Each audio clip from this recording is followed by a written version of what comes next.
Now, we don't know. I said servants, not sermons. Okay. But then I thought, well, did I say sermons right there? All right. All right. Well, those sermons really. No, we don't know much about Josiah those first 8 years. In fact, from age to 8 to 16, not much is said at all. But at age 16, Second Chronicles says that Josiah had some type of spiritual revelation.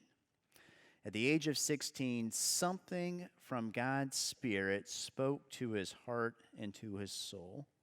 And so he decided that he was going to commit his life, his ways, his kingdom to the kingdom of Yahweh. Now, when he had this experience, the writers of the Bible said that King Josiah did what was right in the Lord's sight, and he walked in the ways of his ancestor David. He turned neither right nor left, they said. And at the age of 26, acting upon this religious experience conversion that he had, Josiah decided to renovate the temple in Jerusalem, a temple that was once full of splendor and grandeur, and now, after several hundred years, it was falling apart and in disrepair. And this is where the story picks up. So Josiah was so well trusted and trusted his people so well that he gave the workers all of the money ahead of time to do the project. I don't know if you've ever done a home renovation project before, but you don't usually pay everybody ahead of time before the work is started. But he trusted them, and he sent the workers in there, and they're cleaning out 300 years worth of stuff in the temple. So you can imagine that all that stuff is in the corner collecting dust, and the temple's probably just like the church today. Nobody really has the authority to throw anything away, so it just gets stacked nicely there and there. Depends which denomination you are. There's prayer books, choir books, Christmas stuff, whatever it might be. Of course, we would sell it at the stable. But anyway, give it to Margaret. That's right. They're looking for everything, and in the corner of the temple, they find an old book, or rather, they say, a scroll that is covered in dust.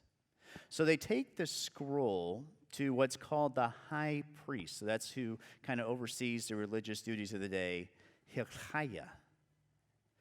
The priest, in turn, retakes the scroll to King Josiah and reads it aloud in the palace. King Josiah, it says, is so astonished by what he hears that he rips his clothes off in a fit of rage. And just parenthetically there, that is a tradition that's still followed in the Jewish tradition today, where if you hear something that's really upsetting to you, you rip at your clothes.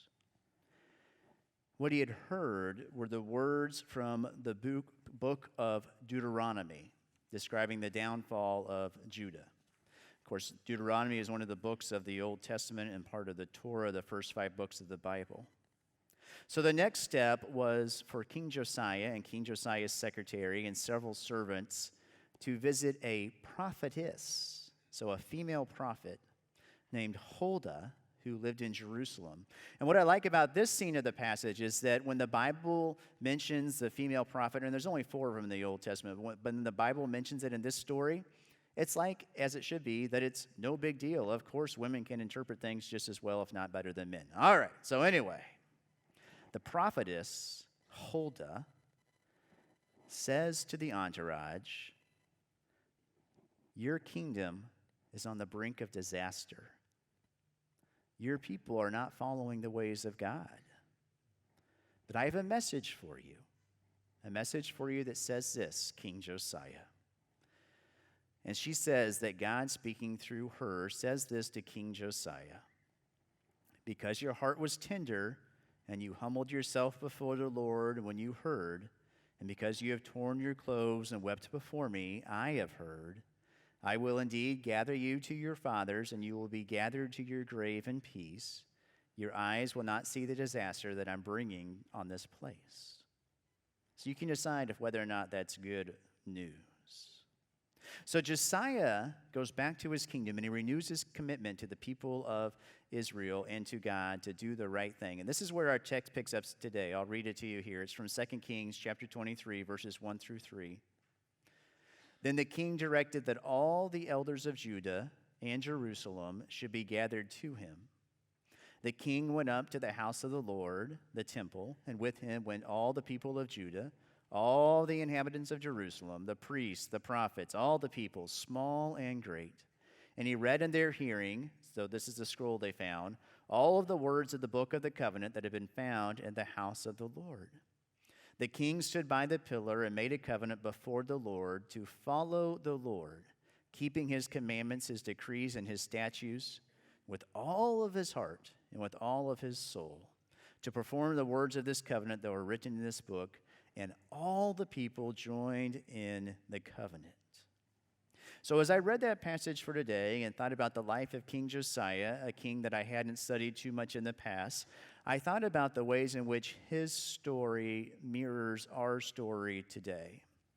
The words of that scroll, the words from the book of Deuteronomy, what we would refer to today as the Bible, were so powerful that Josiah changed completely his ways of living, not only for himself, but for the entire kingdom of Judah and Jerusalem. And so these thoughts led me to think about the power of the Bible in my own life. Now, I brought with me today a copy of the Bible that is very special to me. I remember the day that I purchased this Bible. I was at home on Christmas break from college.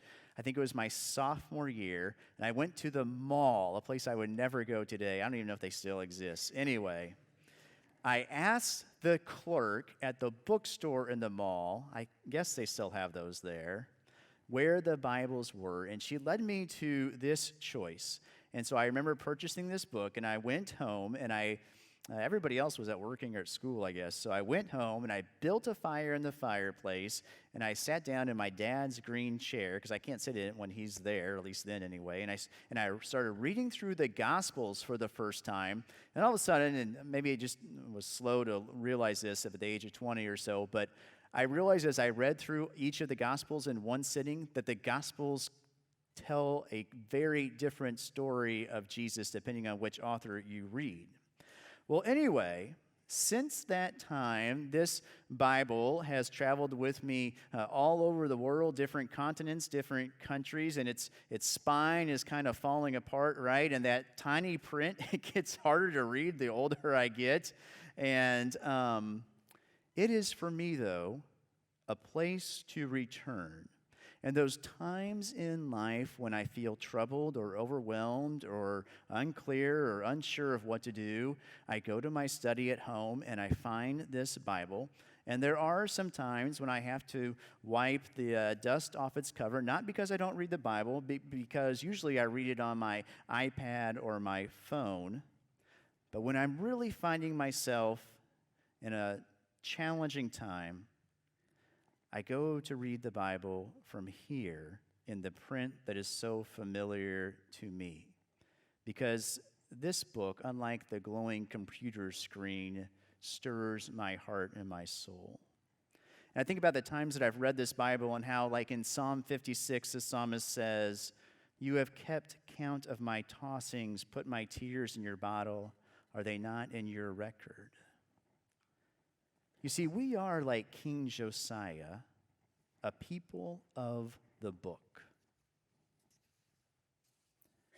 Now, Josiah, because King Josiah is not a real popular preaching biblical story and not one preached on very often, I feel like we could kind of tie up the sermon there and make it sound really nice. He found the scroll, he found the Bible, his life was changed, the kingdom went on.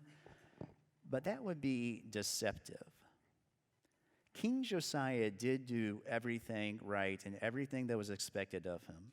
He followed the instructions of God. He followed the instructions of the book of Deuteronomy. He asked his entire kingdom to change their ways of living.